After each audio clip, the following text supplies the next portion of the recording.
বৌমা, ও বৌমা, তা এখনো কি ঘুমাচ্ছ নাকি? বেলা 10টা বাজে। রান্না বান্না কিছু হবে না আমাকে সারাদিন না খেয়ে থাকতে হবে? হ্যাঁ মা, যাচ্ছি, এখনই যাচ্ছি।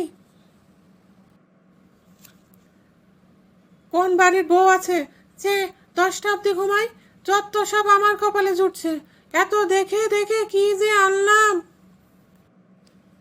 এখন 2025 সাল, এখন কি বউরা সকালে উঠে নাকি? এখন তো সকালে ঘুমাতে যায় বউরা। এত যে মুখ চালাচ্ছ, এত মুখ না চালিয়ে যদি হাত পাগুলো একটু চালাতে, তাইলে তো আর আমার কথা শোনা লাগতো না।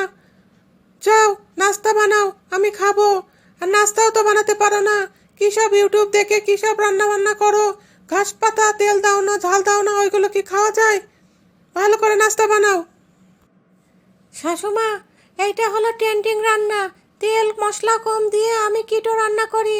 এটা স্বাস্থ্যের জন্য অনেক ভালো। আপনার বয়স হয়েছে না, এই রান্না খাইলে আপনি সুস্থ থাকবেন। ওইসব কীট পতঙ্গ রান্না বাদ দিয়ে একটু ভালো করে রান্না করো, যাও। একটু খেয়ে বাসি। ওইসব ঘাস পাতা খাইতে খাইতে যে তাড়াতাড়ি মরে যাবো সেটা আমি ভালোই বুঝতে পারছি।